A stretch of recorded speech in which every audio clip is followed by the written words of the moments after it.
የጌታ ስም የተባረከ ይሁን። አሁን ቅዱሱን የእግዚአብሔርን ቃል እንሰማለን። በጣም የምንወደው ቅርብ ጊዜ ወደ እኛ ክለብ የተቀላቀለ ወንድማችን የዓለም ነገሰ የእግዚአብሔርን ቃል ያቀርብልናል። በጣም እንወድሃለን፣ እንሰማሃለን። እግዚአብሔር እንደሚጠቀምብህ እኔ አምናለሁ፣ እነሱም ያምኑብሃል። ምርጥ ነገር እግዚአብሔር በእርሱ በኩል ይናገረናል። እንሰማሃለን፣ እንወድሃለን ብለን አጨብጭበን እንቀበለው። ላሊ ወደዚህ መጣ። ጥሩ ክረምት እግዚአብሔር ሰጥቶናል። የእግዚአብሔር አምላካችን ስም የተባረከ ይሁን። የእግዚአብሔርን ቃል በአንድነት ከኔ ጋር እንካፈላለን። የምንማረውን የእግዚአብሔር ቃል ክፍል እናነብና አጭር ጸሎት ጸልየን ወደ መልእክቴ እገባለሁ። መጽሐፈ ሳሙኤል ቀዳማዊ ምዕራፍ 4ን እንድታወጡ ጠይቃችኋለሁ። በስልክ ሊሆን ይችላል፣ ሃርድ ኮፒም የያዛችሁ መጽሐፈ ሳሙኤል ቀዳማዊ ምዕራፍ 4 ከ1 እስከ 11 ያለውን ነው የምናየው። ግን ሐሳባችን ትኩረት የሚያደርገው ከ1 እስከ 4 ባለው ስለሆነ ጊዜ ለመጠቀም ስል ከ1 እስከ 4 ያለውን በጌታ በኢየሱስ ስም አነበዋለሁ። እንዲህ ይላል። እስራኤልም ከፍልስጤማውያን ጋር ሊዋጉ ወጡ፣ በአቤኔዘር አጠገብ ሰፈሩ። ፍልስጤማውያንም በአፌቅ ሰፈሩ። ፍልስጤማውያን በእስራኤል ላይ ተሰለፉ። ሰልፉም በተመደበ ጊዜ እስራኤል በፍልስጤማውያን ፊት ተመቱ። ጦርነት በተደረገበትም ስፍራ ከእስራኤል 4000 የሚያህሉ ሰዎችን ገደሉ። ሕዝቡም ወደ ሰፈር በመጡ ጊዜ የእስራኤል ሽማግሌዎች ዛሬ እግዚአብሔር በፍልስጤማውያን ፊት ስለምን መታን? በመካከላችን እንዲሄድ ከጠላቶቻችንም እጅ እንዲያድነን የእግዚአብሔርን የቃል ኪዳኑን ታቦት ከሴሎ እናምጣ አሉ። ሕዝቡም ወደ ሴሎ ላኩ። በኪሩቤልም ላይ የሚቀመጠውን የሰራዊት ጌታ የእግዚአብሔርን የቃል ኪዳን ታቦት ከዚያ አመጡ። ሁለቱም የኤሊ ልጆች አፍኒንና ፊናንስ ከእግዚአብሔር ቃል ኪዳን ታቦት ጋር በዚያ ነበሩ ይላል። እንጸልያለን። እግዚአብሔር አምላካችን ሆይ ከማለዳ እስከዚህ ሰዓት ድረስ ከኛ ጋር ስለነበርክ ጌታ ሆይ መንፈስህ በመካከላችን ስላለ እጅግ አድርገን እናመሰግንሃለን። አቤቱ ጌታ እግዚአብሔር ሆይ ዛሬ እንድትናገረን፣ ዛሬ እግዚአብሔር አምላክ ሆይ ድምፅህን እንድታሰማን በጌታ በኢየሱስ ስም እንለምንሃለን። አቤቱ ጌታ እግዚአብሔር ሆይ የምንወደውን የምንሻውን የምንፈልገውን ሳይሆን ያንተን ሐሳብ መስማት እንድንችል ጆሮአችንን እንድትከፍትልን፣ ልባችንን እንድትከፍትልን በጌታ በኢየሱስ ስም እንለምንሃለን። ጌታ እግዚአብሔር ሆይ የዛሬውን ቀን ስናስብ ጌታ ሆይ አንተ የተናገርክበት ቀን እንዲሆንልን፣ የመለወጣችን፣ የመነሳታችን፣ የመታደሳችን የምልክት ቀን እንድታደርግልን በጌታ በኢየሱስ ስም እንለምንሃለን። ከመደበኛ ከተለማመድነው ከምናቀው ውጪ አቤቱ ጌታ ሆይ በእኛ ህይወት እንድትሰራ ቃልህን ተጠቅመ እንድትሰራ በጌታ በኢየሱስ ስም ፍቃዳችንን ላንተ አሳልፈን እንሰጣለን። ጸሎታችንን በምትወደው ልጅህ በጌታችን በመድኃኒታችን በኢየሱስ ክርስቶስ ስም ጸለይን፣ አሜን። እግዚአብሔር ይመስገን። የምንማርበት ወይ የምናነሳው ሐሳብ የመጽሐፍ ቅዱስ ክፍል ያነበብኩት አንደኛ ሳሙኤል ምዕራፍ 4 ከ1 እስከ 4 ያለው ነው። እዛ ላይ እኔ ሳነብ ተከትላችሁኝ እያነበባችሁ ከሆነ አንድ ጥያቄ የእስራኤል ሽማግሌዎች ሲጠይቁ እንመለከታለን። ጥያቄው ለምን እግዚአብሔር በፍልስጤማውያን ፊት መታን የሚል ጥያቄ ነው። ወይንም ደግሞ አዲሱ መደበኛ ትርጉምን ከተመለከታችሁ ደግሞ ለምን ተሸነፍን የሚል ጥያቄ ያነሳሉ። ስለዚህ ርዕስ አድርጌ የምጠቀመው የእስራኤል ሽማግሌዎች የተጠቀሙትን ጥያቄ ነው ማለት ነው። ለምን ተሸነፍን በሚል ቃል በሚል ርዕስ እንነጋገራለን። በምድር ላይ የሰው ህይወት ብርቱ ሰልፍ እንደሆነ በኢዮብ መጽሐፍ ላይ ተጽፎ እናገኛለን። ህይወታችን በምድር ላይ ብርቱ ሰልፍ ነው። ህይወት በሰልፍ የተሞላ ነው፣ በውጊያ የተሞላ ነው፣ በጦርነት የተሞላ ነው። ኢኮኖሚያችንን ለማሻሻል የምንበላውን፣ የምንለብሰውን፣ የምንኖርበትን ለማግኘት ውጊያ ነው፣ ሰልፍ ነው። ተረጋግቶ ለመኖር ሰልፍ ነው፣ ውጊያ ነው። በጤና ለመኖር ውጊያ ነው፣ ሰልፍ ነው። ትዳራችን፣ ልጆቻችን፣ እኛና በእኛ ዙሪያ ያሉት ሁሉ በእርጋታ በሰላም በድል እንዲሆኑ እንድናሸንፍ እንፈልጋለን። ግን እነኚህ ነገሮች ሁሉ ውጊያ አለባቸው። ትዳራችን ውጊያ አለበት። የልጆቻችን ጤና፣ የልጆቻችን ሁኔታ፣ ትምህርታቸው፣ ስራችን፣ መንፈሳዊ ህይወታችን፣ ሁሉ ነገራችን ውጊያ አለበት። የሰው ህይወት በምድር ላይ በጣም ብርቱ ሰልፍ ነው። ብዙ ጊዜ እዚህ ጋር ፓስተር አንድ ንግግር ይናገራል ካስተዋልን። ውጊያ የሌለበት ሰው ወይ ሞቷል ወይንም ደግሞ ተማርኳል ይለናል። እውነት ነው። ውጊያ የለብኝም ያለም ለምን ተሸነፍን የሚለው መልእክት እኔ አይመለከተኝም። የተሸነፍኩበት የህይወት አቅጣጫ የለም። ምንም በቃ ሰላም ነው። ምንም አይነት ውጊያ፣ ምንም አይነት ሰልፍ፣ ምንም አይነት ትግል፣ ምንም አይነት ተግዳሮት የለብኝም የሚል ሰው ካለ የተማረከ ሰው ነው ማለት ነው። ለምን ተሸነፍን? የአንደኛ ሳሙኤል መጽሐፍ አከፋፈል ከምዕራፍ 1 እስከ 7 ያለው የመሳፍንት ዘመን ማብቂያ ነው። መሳፍንቱ ይመሩ ነበር እስራኤላውያንን። ያ የመሳፍንት ዘመን የሚያበቃበት ወቅት ነው። ከምዕራፍ 1 እስከ 7 በሶስት ከተከፈለ ምናልባት ከ8 እስከ 15 ያለው የሳኦል ዘመን የአዲሱ ንጉስ መነሳት ዘመን ነው። ከ16 እስከ 31 ያለው ደግሞ የዳዊት ክፍል ብለን ልናየው እንችላለን። ግን እኛ ትኩረት የምናደርገው ባነበብነው ክፍል ላይ ስለሆነ ምዕራፍ 4 ላይ ስለሆነ የምንቆየውም በዚህ በመጀመሪያው ክፍል ነው ማለት ነው። ከምዕራፍ 1 እስከ 7 ያለው ነው የሚመለከተን ማለት ነው። ለምን ተሸነፍን የሚለውም ሐሳብ እዛ ላይ ስለሚገኝ አንደኛ ሳሙኤል ምዕራፍ 1 ምዕራፍ 2 ምዕራፍ 3 የሚገርም ነገር ነው የሚያሳየን። ለምዕራፍ 4 ነው የሚደለድለው ታሪኩን። ወይንም ደግሞ አለ በቲያትር ላይ አንዳንድ ገጸ ባህሪዎች አጋፋሪ ገጸ ባህሪዎች ናቸው። ለዋናው ገጸ ባህሪ የሚገበር ባህሪ ነው ያሉት። ቲያትሩ ላይ አንድ ዋና ካራክተር ነው ያለው። ዋና ገጸ ባህሪው አንድ ነው። ግን እዛ ጋር የምናየው ትርምስ ሁሉ፣ እዛ ላይ የምናየው ነገር ሁሉ ለዋናው ገጸ ባህሪ፣ ለዋናው ታሪክ፣ በታሪክ ውስጥ ላለው ሴራ የሚገበር ነው።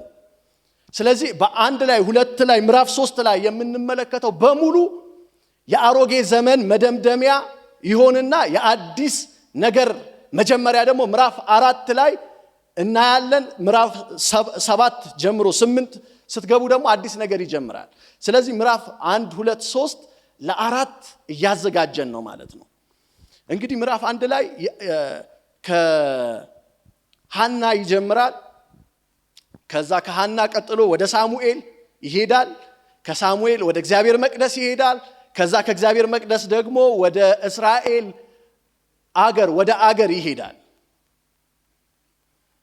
ግለሰብ፣ ከዛ ቤተሰብ፣ ከዛ መቅደስ፣ ከዛ አገር። የኤሊ ልጆች፣ ቤተ መቅደስ፣ ከዛ አገር። ኤሊና የኤሊ ቤት ሲወድቅ ቤተ መቅደስ ወደቀ። ቤተ መቅደሱ ሲወድቅ አገር ወደቀች። ሐና ስትበረታ፣ የሐና ቤት ሲበረታ፣ በእግዚአብሔር ፊት የጸሎት ርዕሷን ስትቀይር፣ አመለካከቷን ሽፍት ስታደርግ፣ ብትሰጠኝ ለአንተ እሰጣለሁ፣ ለጣውንቴ ማበሳጫ እግዚአብሔር ወንድ ልጅ ሰጠኝ ብዬ ለሰው የማሳየው አይደለም ለአንተ ነው የምሰጠው ስትል ማህፀኗን ከፈተ። ተዘግቶ የነበረውን የሐና ቤት ሲሰራ፣ ያ ትዳር ያ ቤት ሲሰራ፣ መቅደሱም ተሰራ። ትንሹ ሳሙኤል ተወለደ መቅደስ ውስጥ። የቤት መነሳት፣ የትዳር መነሳት፣ የመቅደሱ መነሳት ሆነ። የመቅደስ መነሳት፣ የመቅደስ መቆም፣ የመቅደስ መታደስ፣ የሀገር መታደስ ሆነ። ዛሬ ለምን ተሸነፍን የሚለው ጥያቄ፣ ለምን ተሸነፍክ፣ ለምን ተሸነፍሽ፣ ለምን ተሸነፍኩ ወደሚል ግላዊ ጥያቄ እንድንወስደው እፈልጋለሁ። ለራሳችን ይህንን ጥያቄ እንድንጠይቅ እፈልጋለሁ። እኛ ስንወድቅ ቤተሰባችን ይወድቃል። ቤተሰባችን ሲወድቅ ቤተክርስቲያን ትወድቃለች። ቤተክርስቲያን ስትወድቅ ስትሸነፍ አገር ትሸነፋለች። ምዕራፍ 4 ቁጥር 3 ላይ አንደኛ ሳሙኤል ያነበብነው ክፍል ላይ አንድ ጥያቄ የእስራኤል ሽማግሌዎች ጠየቁ። ለምን ተሸነፍን የሚል ጥያቄ ጠየቁ። ለምን ተሸነፍን? አዎ ሽንፈት ሲገጥም በሰው ህይወት፣ በግል ህይወታችን፣ በትዳራችን፣ በቤተ ክርስቲያን፣ በአገር ሽንፈት ሲገጥመን የሽንፈት መዓዛ በዙሪያችን ሲሰማ እንዴ ቆም ብሎ መጠየቅ አለብን። ሰው እየተሸነፈ እንዴት ዝም ብሎ ይቀጥላል? ሁልጊዜ በሁሉም አቅጣጫ፣ በሁሉም አውድ፣ በሁሉም አውደ ውጊያ ሽንፈቶችን እያስተናገድን ዝም ብለን እንዴት እንኖራለን? በትዳር መሸነፍ፣ በኢኮኖሚ መሸነፍ፣ በጤናችን መሸነፍ፣ በጓዳ መሸነፍ፣ በመንፈሳዊ ህይወታችን መሸነፍ። ለምንዶ ዝም ብሎ ሽንፈትን መኖር ጤነኝነት አይደለም። ለምንድን ነው የተሸነፍነው? ለምን እግዚአብሔር በፍልስጤማውያን መታን ብለው የእስራኤል ሽማግሌዎች ጠየቁ። ጥያቄው በጣም ጥሩ ነው። ብዙዎቻችንም እንጠይቃለን። ብዙዎቻችንም ይህንን ጥያቄ እንጠይቃለን። ለምንድን ነው እንደዚህ የሆንኩት? ለምን ይሄ በህይወቴ ይሆናል? ግን እስራኤላውያን የእስራኤል ሽማግሌዎች የተሳሳቱት ጥያቄውን ራሳቸው ጠየቁና ራሳቸው መለሱት። ጥያቄው መንፈሳዊ ጥያቄ፣ መንፈሳዊ ችግር እንደሆነ ገብቷቸዋል። አካባቢውን አግኝተውታል። ነገር ግን ጥያቄው ሊጠየቅ የሚገባውን አካል አልጠየቁትም።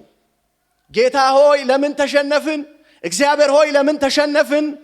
ለምን ድል አልሰጠህንም ብለው መጠየቅ ሲገባቸው ለምን ተሸነፍን አሉና ናሽናል ዲያሎግ አደረጉ። ምክክር ተመካከሩ። ከዛ ራሳቸው መልስ ሰጡ።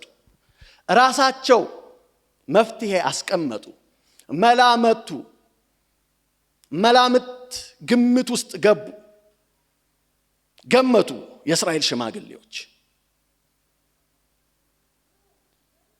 ለምን ተሸነፍን ብለን ጠይቀን ከዛ መልስ ሰተን ውጤቱ ግን እንደጠበቅነው ካልሆነ ምናልባት መልስ የሰጠነው ራሳችን ልንሆን እንችላለን። ለምን ተሸነፍኩ ብለን ራሳችን የሚመስለኝ እንዲህ ስለሆነ ነው ብለን የገመትነው ነገር ድጋሚ ሌላ ሽንፈት ይዞ ነው የሚመጣው።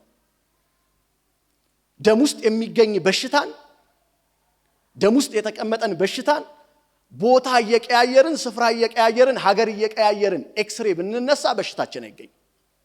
በቃ በደም ነው የሚገኝ። ምርመራው ችግራችንን የምንመረምርበት መንገድ ካልተስተካከለ፣ ለችግራችን መንስኤ የሆነውን ነገር ካላወቅን፣ የችግራችንን መፍትሄ አቅጣጫ በትክክል ካላወቅን ሽንፈትን የህይወታችን መልክ እናደርገዋለን። የእስራኤል ሽማግሌዎች ጠየቁ። ይህንን ለምን ተሸነፍን አሉ። የተሸነፍነው ቁጥር 3 ላይ ታቦቱን ስላልያዝን መሰለኝ። ሃይፖቴሲስ፣ ግምት፣ መላምት ውስጥ ገቡ። ምክክር ሲያደርጉ የተሸነፍነው በፍልስጤም የተሸነፍነው፣ ዛሬ እስራኤላውያን የተሸነፍንበት ምክንያት ታቦቱን ስላልያዝን ይሆን? ግምት አንድ። ሁለተኛው ግምት ደግሞ ታቦቱን ስናወጣ ልክ እግዚአብሔር እንዳዘዛቸው አስመስለው መፍትሄው ከእግዚአብሔር እንደተቀበሉት ለማድረግ ራሳቸው ናቸው እኮ መልሱን የሰጡት። ለምን ተሸነፍን አሉና ታቦቱ ስለሌለ ነው አሉ። መመርመር አልፈለጉም። ዙሪያ ገቡን ማየት አልፈለጉም። መቅደሱን ማየት አልፈለጉም። ህይወታቸውን ማየት አልፈለጉም። ኢግኖር አደረጉት ያንን ነገር። ከዛ ታቦቱ ስለሌለ ነው የተሸነፍነው አሉና ልክ እግዚአብሔር እንደተናገራቸው ለማስመሰል ልክ ኢያሱ ምዕራፍ 6 ላይ እንዳለው እንደ ኢያሪኮ እግዚአብሔር አዟቸው የቃል ኪዳኑን ታቦት ይዛችሁ ውጡ ብለው በእምነት በጭወት የኢያሪኮ ግንብ እንደፈረሰ እንደዛ ለማስመሰል ምክክር ሐሳቡ ላይ ታቦቱ ሲወጣ ደማቅ እልልታ፣ ደማቅ ጭወት ይደረግ።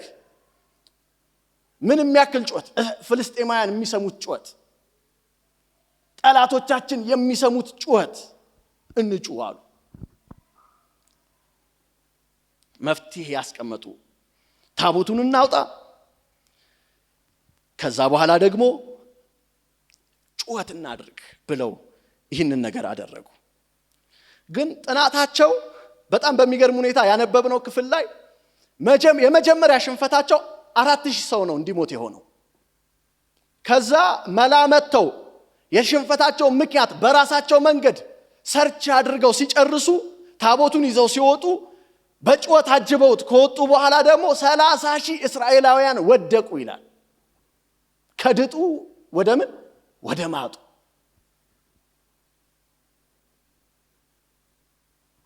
ስንወድቅ፣ ሽንፈት ሲገጥመን፣ መሸነፍ በአንዳንድ የህይወታችን አቅጣጫዎች ሲገጥመን ራሳችን ከገመትን፣ ራሳችን መፍትሄ ከሰጠን፣ የሚመስለንን መንገድ ብቻ ከተከተልን፣ የራሳችንን ምክር ብቻ ከሰማን፣ ልባችንን የሚለን ሆዳችንን የሚለንን ብቻ ከተከተልን እንደ እስራኤላውያን ከ4000 ውድመት ወደ 30,000 ነው የምናድገው። የሽንፈት ዲጂታችን ነው የሚጨምረው። ለምን ተሸነፍን?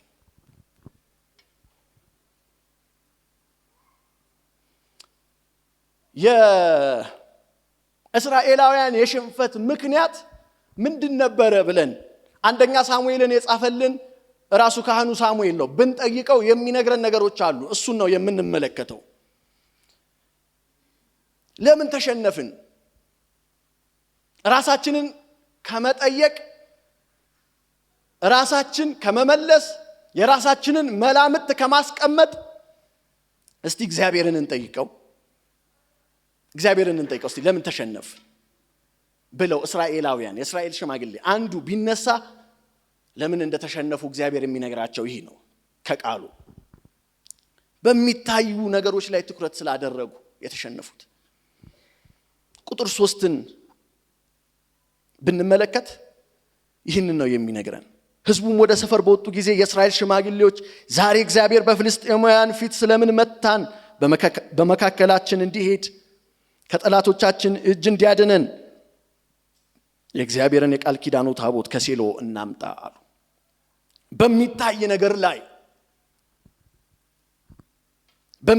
በምናየው ነገር ላይ፣ በሚዳሰስ ቁሳዊ በሆነው ነገር ላይ ትኩረት ስላደረጉ እስራኤላውያን ተሸነፉ። መልሳቸው ሌላ ቦታ ወሰዳቸው። ግምታቸው ሌላ ቦታ ወሰዳቸው። ለምን? የሚታይ ነገር ነው የፈለጉት።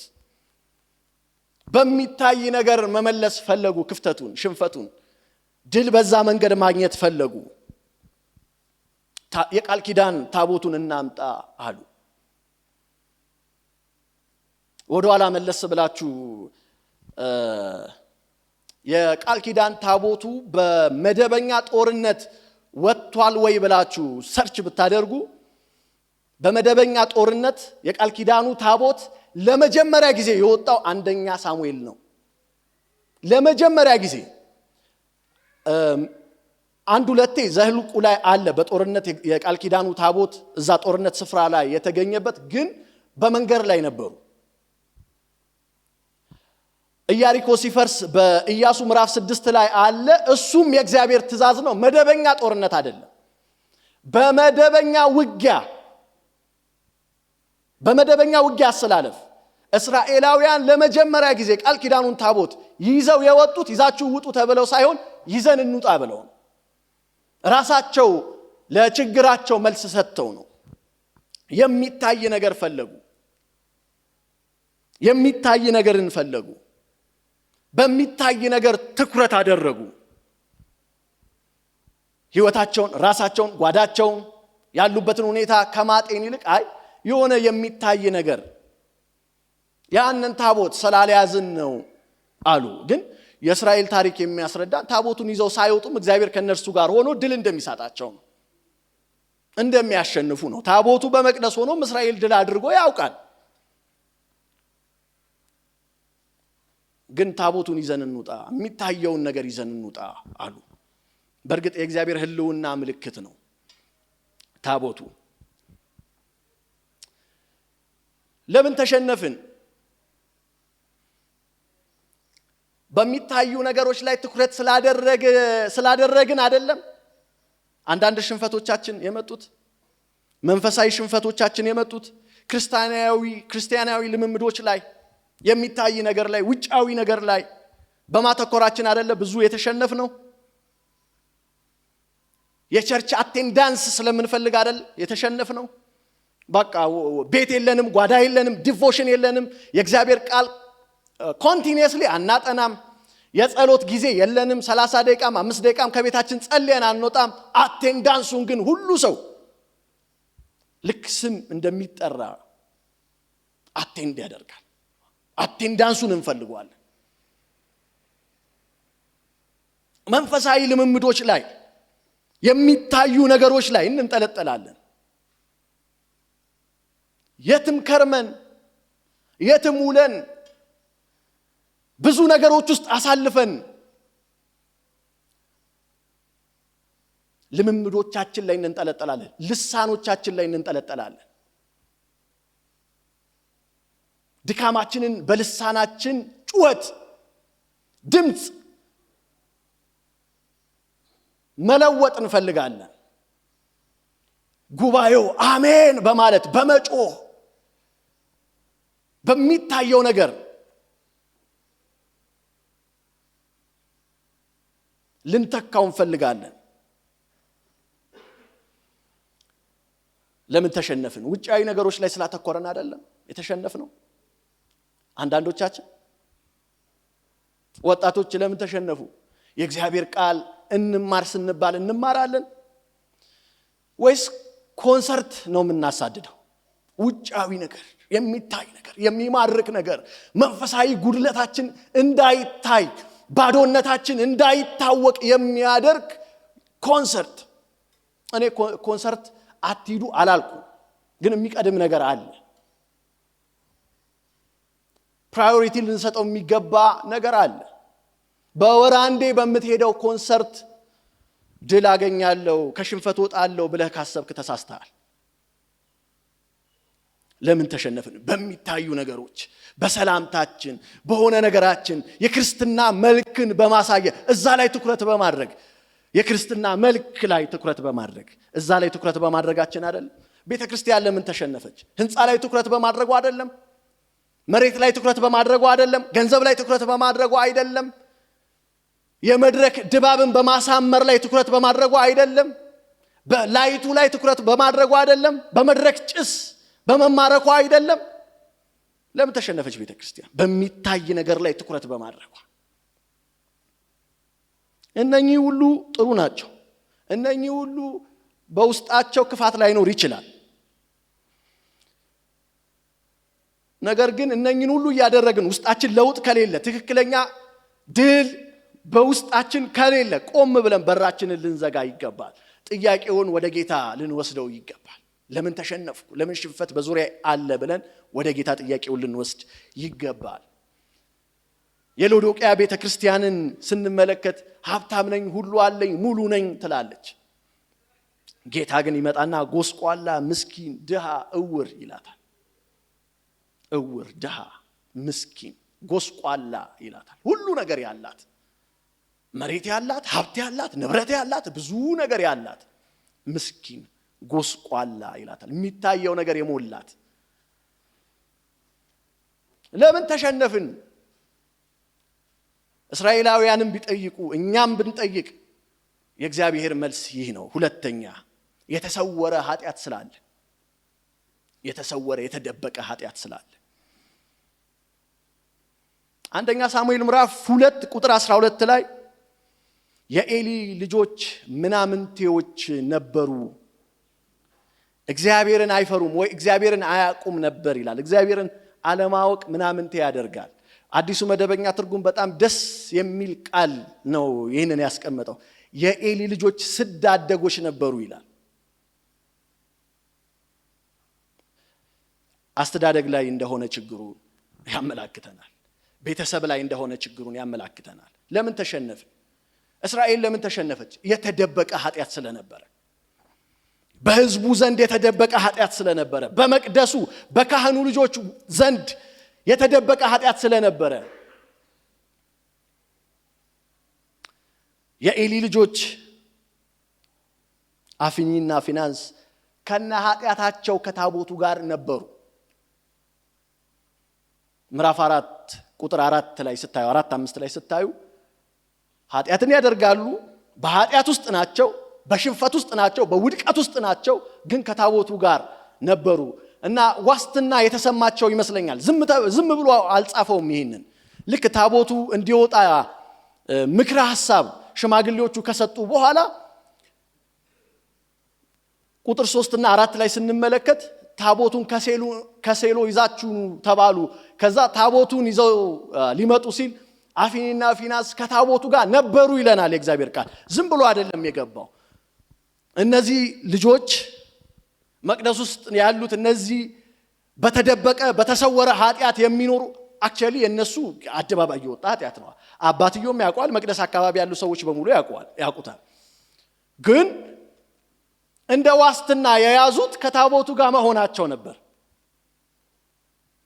ከታቦቱ ጋር መሆናቸውን የድል ዋስትና አድርገውት ነበር። ለዛ ነው ጸሐፊው የነገረን አፍኒና ፊናንስ ከታቦቱ ጋር ነበሩ የሚለው ቃል ያንን የሚያሳይ ይመስለኛል።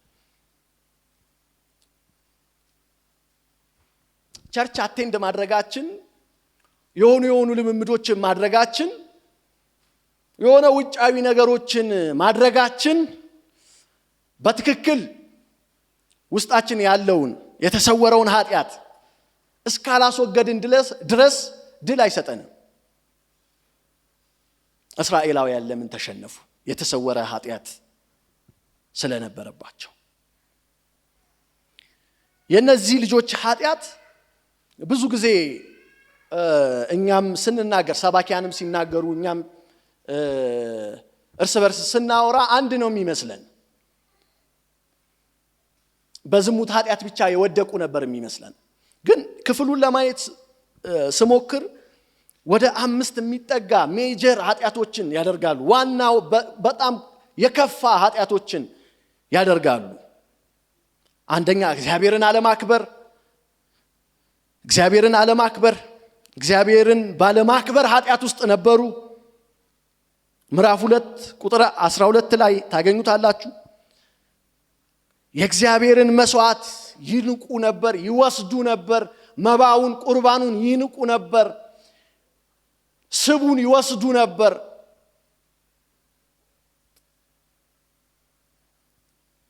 ኃይልን እየተጠቀሙ ሕግን ይጥሱ ነበር።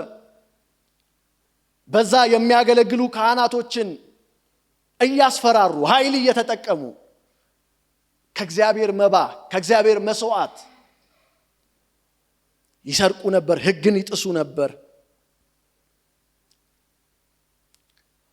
በመቅደሱ ውስጥ ካሉ ሴቶች ጋር ይተኙ ነበር፣ ዝሙትን ያደርጉ ነበር። ቁጥር 22 ከዛ የመጨረሻው የተሰወረ ኃጢአት፣ የተደበቀ ኃጢአት፣ የሸሸግነው ኃጢአት መጨረሻ ላይ ምን እንደሚያደርገን ልንገራችሁ። ምክር አይሰሙም ነበር። የተደበቀ ኃጢአት ዝም ብለን ይዘን ተዘብዝፈንበት ከከረምን መጨረሻ ላይ ምንድን ነው የሚያደርገን ያለን ብላችሁ ከጠየቃችሁ ምክር እንዳትሰሙ ነው የምትሆኑት። ምክር አለመስማት ደግሞ የነዚህ ልጆች የህይወት ውጤት መጨረሻ ላይ ምን እንደሆኑ መጽሐፉ ይነግረናል። የተሰወረ ኃጢአት የሽንፈት ምክንያት ነው። የተሰወረ ኃጢአት እስራኤላውያን እንዲሸነፉ ምክንያት ሆነ።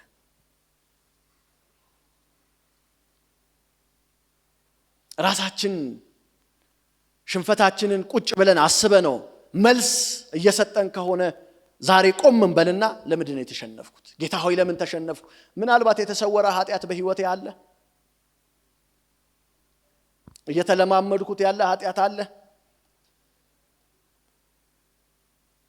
መጽሐፍ ቅዱስ ምሳሌ 28 ቁጥር 13 ላይ ኃጢአቱን የሚሰውር አይለማም፣ የሚናዘዝባት የሚተዋት ግን ምህረት ያገኛል ይላል። ኃጢአቱን የሚሰውር ምን አይልም? አይለማም። ኃጢአቱን የሚደብቅ ኃጢአቱን የሚሰውር አይለማም። የሚናዘዝባት የሚተዋት ግን ምሕረትን ያገኛል። በኃጢአታችን ስንናዘዝ ኃጢአታችንን ይቅር በለኝ ስንለው ልማት ይሆንልናል፣ ድል ይሆንልናል፣ ማሸነፍ ይሆንልናል። ከነ ኃጢአታችን ግን ታቦቱን ይዘን እንውጣ። ከናለንበት የተደበቀ የኃጢአት ልምምድ ግን የሆኑ መንፈሳዊ ስርዓቶችን እንፈጽም። አፍኒና ፊናንስ ከታቦቱ ጋር ነበሩ እንደሚል እንደዛ የሆነ ክርስቲያን ሰርክል ውስጥ ስለሆንን በኪነ ጥበብ የሚመጣ ድል የለም። ከ4000 ሰው መውደቅ ወደ 30,000 ሰው መውደቅ ነው እነሱ ያደጉት። የኛም እንደዛ ከድጡ ወደ ማጡ ነው የምንሄደው። ስለዚህ ምን እናድርግ? የተሰወረ ኃጢአት ካለ በእግዚአብሔር ፊት እንናዘዝ፣ በእግዚአብሔር ፊት እንናገር። ጌታ ሆይ ይቅር በለኝ እንበል።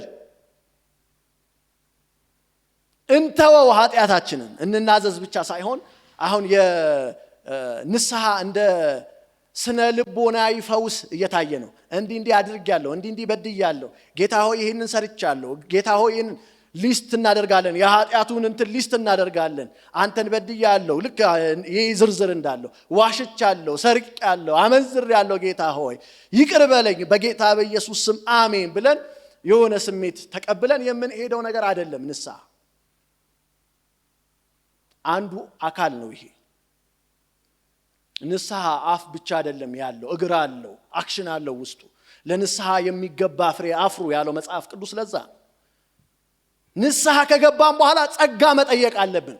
የሚረዳ የእግዚአብሔር ጸጋ። ጌታ ሆይ ይህንን የተሰወረ ኃጢአት ማሸነፍ እፈልጋለሁ፣ ድል ወደ ህይወቴ እንዲመጣ እፈልጋለሁ፣ መንፈስ ይርዳይ፣ ጸጋ ይርዳይ ብለን መለመን አለብን። ከዛ ደግሞ ወደ ተግባር ወደ አክሽን መጓዝ ይኖርብናል። የሚናዘዝባት ብቻ ሳይሆን የሚተዋት ስለሚል መተውም አለብን። ለምን ተሸነፍን? ሶስተኛ የኛ ደስታ ድል ስለመሰለን።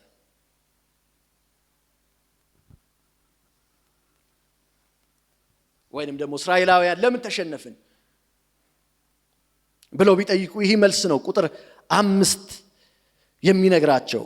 የእግዚአብሔር የቃል ኪዳኑ ታቦት ወደ ሰፈር በገባ ጊዜ እስራኤል ሁሉ ታላቅ እልልታ አደረጉ፣ ምድር አስተጋባች ይላል። ለምን ተሸነፍን? የኛ ደስታ ድል ስለመሰለን የተሸነፍነው። እግዚአብሔር ደስ አላለውም ባለንበት ነገር።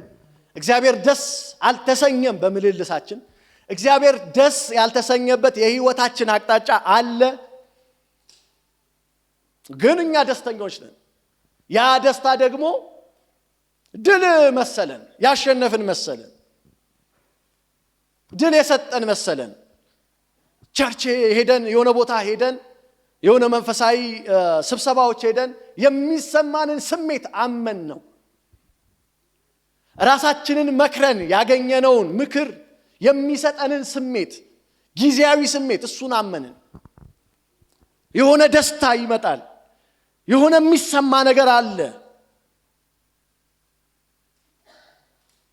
ከነ ኃጢአታችን፣ ከነ ውድቀታችን፣ ከነ ድካማችን ትንቢት ሲመጣልን፣ መልእክት ሲመጣልን የሚሰማ የሆነ ስሜት አለ። እሱን የደስታ ስሜት እንደ ድል ቆጠር ነው፣ እንደ ማሸነፍ ቆጠር ነው። ለምን ተሸነፍን? የኛ ደስታ ድል ስለመሰለን፣ ድል ይዞት የመጣው ስለመሰለን አይደለም። ያ ጩኸት ሪፖርት ሲደረግ ለእስራኤላውያን ታቦቱን ይዘው ወጡ፣ በጣም ጩኸቱን አቀለጡት፣ ምድር አስተጋባች ይለናል። ፍልስጤማውያን የእልልታውን ድምፅ ሰሙ። በዕብራውያን ሰፈር ይህ ታላቅ እልልታ ድምፅ ምንድን ነው አሉ። የእግዚአብሔር ታቦት ወደ ሰፈሩ እንደገባ አስተዋሉ። ፍልስጤማውያን ፈርተው እግዚአብሔር ወደ ሰፈር መጥቷል አሉ። ደግሞም እንዲህ አሉ፣ ወዮልን! አስቀድመን እንዲህ ያለ ነገር አልሆነም። ወዮልን! ከነዚህ ከኃያል አማልክት እጅ ማን ያድነናል? ጩኸቱን ሲጮሁ ጠላት ሰፈር ተሰማ። ጠላት ሰፈር ተሰምቶ ፍልስጤማውያን መራዳቸውን እስራኤላውያን ሪፖርት ሲደርሳቸው ደስ ሲላቸው እነሱ በዛ ተሸወዱ። ድል ከነሱ ጋር ምትሆን መሰላቸው፣ ያሸነፉ መሰላቸው። ለምን ተሸነፍን? የኛ ደስታ ድል ስለመሰለን፣ ጩኸታችን ድል ስለመሰለን፣ ተሰብስበን ጩኸት ድል ስለመሰለን፣ በማህበራዊ ሚዲያ በግል ህይወታችን የምንጮኸው ጩኸት ድል ስለመሰለን ለምን ተሸነፍን?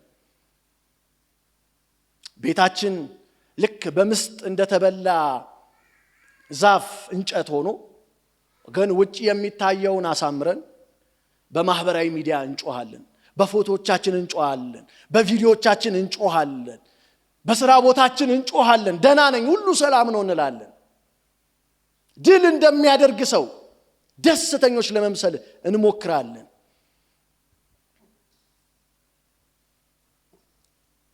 ጩኸታችን፣ ደስታችን ድል የሚያስገኝልን ይመስለናል። የተሸነፍነው ለዚህ ነው። ግን በጣም የሚያሳዝነው አንደኛ ሳሙኤል ምዕራፍ 4 ላይ ስናይ ይህ ጩኸት የእግዚአብሔርን የቃል ኪዳን ታቦት ከሴሎ የመሸኛ ጩኸት ነበረ። እልል እያሉ እየጮሁ ከበሮ እየመቱ እየተደሰቱ እያላባቸው ዛሬ የሚገርም አምልኮ ነበረ። ዛሬ የሚደንቅ ዝማሬ ነበር። ሙዚቃው ግሩም ነበር። ቸርች አሪፍ ነበር። ስብከት ጥሩ ነበር። የእግዚአብሔር መገኘት ነበረ። እንትናን አላየኸውም እየተባባሉ የእግዚአብሔርን መገኘት ከሴሎ በጩኸት በእልልታ በከበሮ ሸኙት። አንዳንዴ እየጮህን፣ አንዳንዴ የሆነ ፊዚካል ነገር የሚታይ ነገር እያደረግን እየተደሰትን ኢንተርቴን እያደረግን የእግዚአብሔርን ፕሬዘንስ እየሸኘ ነው ሊሆን ይችላል። የእግዚአብሔርን መገኘት ከህይወታችን እየገፋን ሊሆን ይችላል። ዳዊት ጸጋዬ አንድ ግጥም አለው። እሱን ግጥም ላንብብላችሁ። በቤተ ክርስቲያን ጭብጨባው በረታ፣ ከበሮ ተመታ፣ መድረኩ ተናጠ፣ ቤቱ ተናወጠ፣ የምእመናን ልብ በደስታ ቀለጠ። እነሆ ደማቁ ዝማሬ በአዳራሹ ናኘ፣ በሆታ በልልታ ኢየሱስ ተሸኘ ይላል። በአምልኮ፣ በዝማሬ፣ በጩኸት፣ በጭፈራ፣ በዳንኪራ እኛን ደስ በሚያሰኘን ነገር፣ ልባችንን በሚያሞቅ ነገር የእግዚአብሔርን መገኘት እየሸኘን ሊሆን ይችላል። የኛ ደስታ፣ የኛ ጩኸት፣ ልባችንን የሚያሞቀው ነገር ከድጡ ወደ ማጡ ይዞ ሊሄድ ይችላል። የባሰ ውድቀት ውስጥ ሊከተን ይችላል።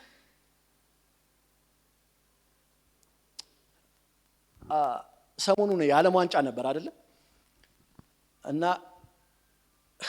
የዛ 2014 ላይ ብራዚል ነበር ያዘጋጀችው። ታስታውሳላችሁ?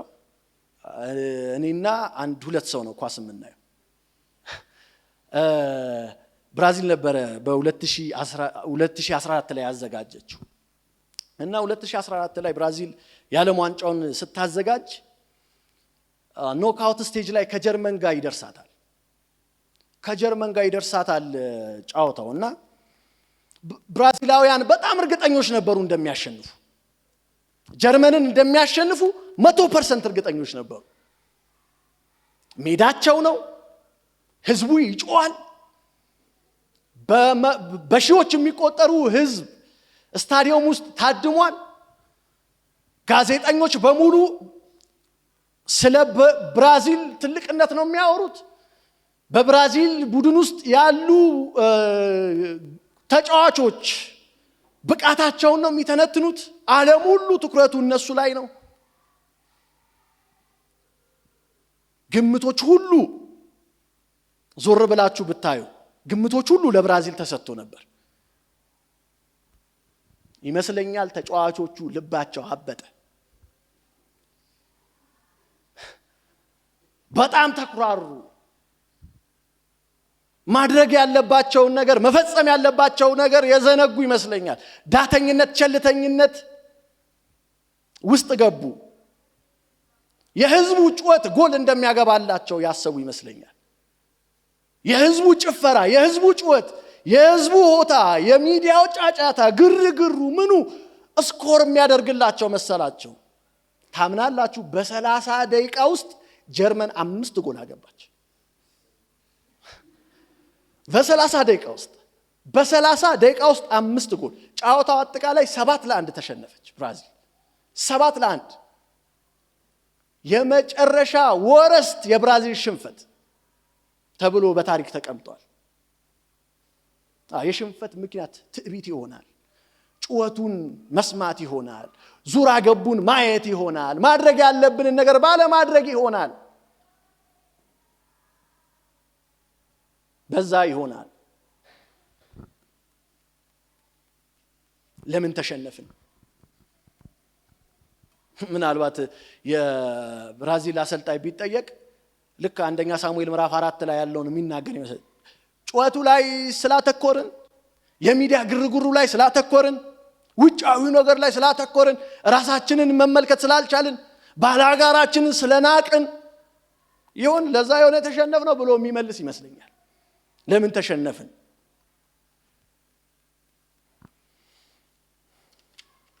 ሶስት ነገሮችን ነው ያነሳሁት። በሚታዩ ነገሮች ላይ ትኩረት ስላደረግን፣ የተሰወረ ኃጢአት ምናልባት ስላለ፣ የኛ ደስታ ድል ስለመሰለን ተሸንፈን ይሆናል።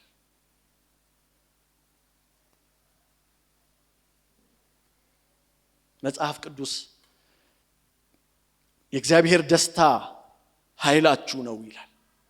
የኛ ደስታ አይደለም ኃይል፣ የኛ ጩኸት አይደለም ኃይል፣ የዙሪያ ገቡ ጩኸት አይደለም ኃይል፣ የኛ ቀረርቶ ፉከራ አይደለም ኃይል። የእግዚአብሔር ደስታ ኃይላችን ነው። እግዚአብሔር ደስተኛ ነው ወይ? ባለንበት ነገር፣ በህይወት መልካችን፣ በጓዳችን እግዚአብሔር ደስተኛ ነው ወይ? እኛ ደስተኛ ከሆንን ደካማ ነው ምን ሆነው፣ አቅመ ቢስ ነው ምን ሆነው፣ ሽንፈት የኛ ነው የሚሆነው። እግዚአብሔር ግን ደስ ካለው ድል የኛ ነው የሚሆነው፣ ማሸነፍ ነው የሚሆንልን።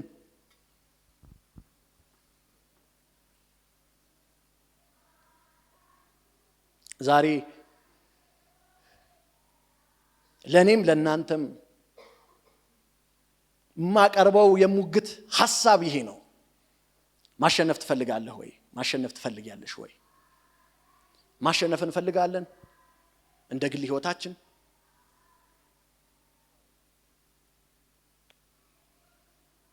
በህይወታችን አቅጣጫ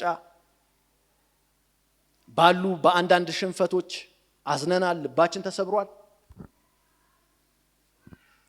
እንድንቆም እንድናስብ፣ የሽንፈታችንን ምክንያት ከራሳችን ሳይሆን ከእግዚአብሔር እንድንሰማ ይህንን ቻሌንጅ አደርጋቸዋለሁ። የእግዚአብሔርን ድምፅ እንድንሰማ። ወዳጆቼ ሆይ በሽንፈት ውስጥ እየኖራችሁ ይሆናል። በመንፈሳዊ ህይወታችሁ በሽንፈት ውስጥ እየኖራችሁ ሊሆን ይችላል። በኢኮኖሚያችሁ በሽንፈት ውስጥ እየኖራችሁ ሊሆን ይችላል። በትዳራችሁ በሽንፈት ውስጥ እየኖራችሁ ሊሆን ይችላል። በተለያየ የህይወታችሁ አቅጣጫ ሽንፈት ሊኖር ይችላል።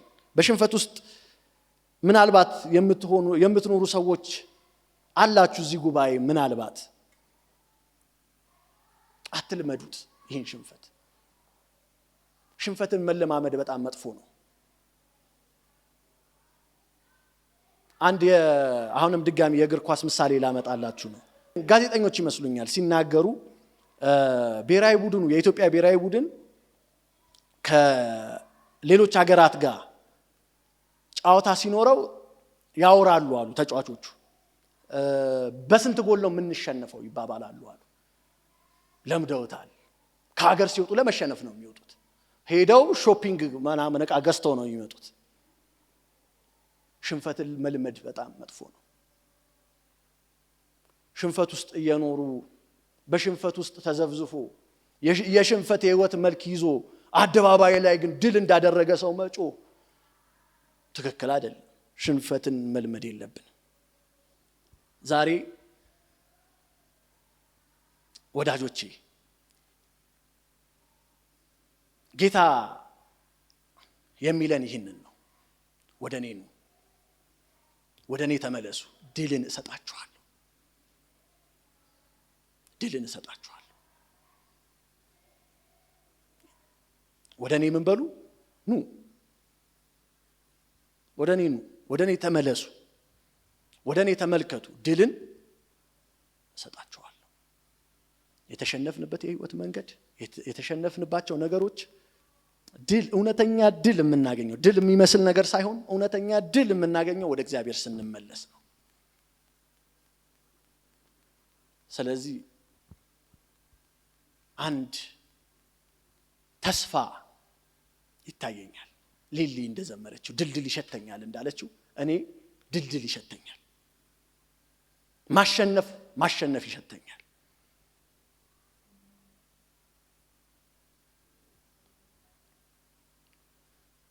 ምክንያቱም በእነዚህ ነገሮች ሁሉ የማይሸነፉ፣ በእነዚህ ነገሮች ሁሉ የማይታለሉ፣ በእነዚህ ነገሮች ሁሉ ያልታሰረ ሳሙኤል የሚባል አለ። ከምዕራፍ 1 እስከ 7 ያለው የታሪኩ ክላይማክስ ይሄ ነው። የሳሙኤል መነሳት፣ የሳሙኤል መነሳት፣ የሳሙኤል መነሳት የመቅደስ መነሳት ነው። የሳሙኤል መነሳት የቤት የጓዳ የትዳር መነሳት ነው። የሳሙኤል መነሳት የአገር መነሳት ነው። እግዚአብሔር ይመስገን። ለመነሳት እድል አለ፣ ለማሸነፍ እድል አለ፣ ለመቆም እድል አለ። ምንድነው የሚሸታችሁ? ሽንፈት፣ ውድቀት ከሆነ በእውነት አልተጠቀማችሁም ወይ ደግሞ እዚህ ቤተክርስቲያን አልመጣችሁ። እኔ ድል ይሸተኛል። በሚመለሱ ሰዎች ድል ይሸተኛል። ወደ እግዚአብሔር ፊታቸውን በሚያደርጉ ሰዎች ማሸነፍ ይሸተኛል። ሃሌሉያ! እግዚአብሔር ይመስገን። ራሶቻችንን ዝቅ አድርገን በእግዚአብሔር ፊት እንጸልያለን። የሰማነውን ቃል እያሰብን፣ እግዚአብሔር የተናገረንን እያሰብን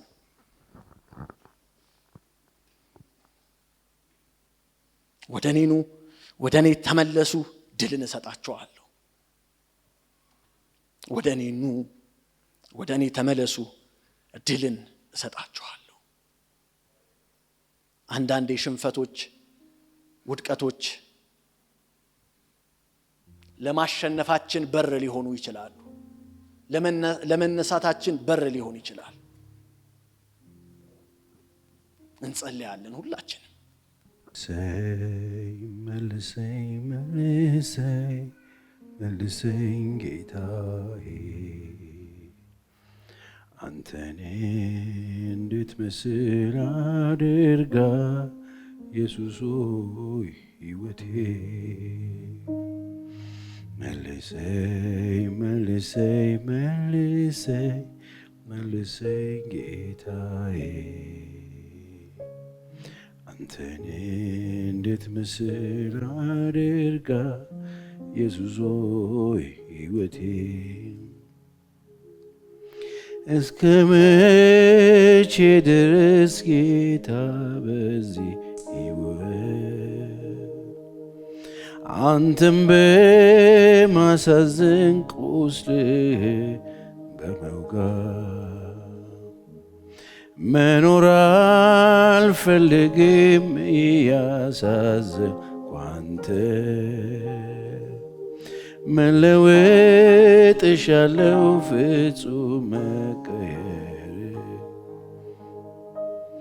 መልሰኝ መልሰኝ መልሰኝ መልሰኝ ጌታ ሆይ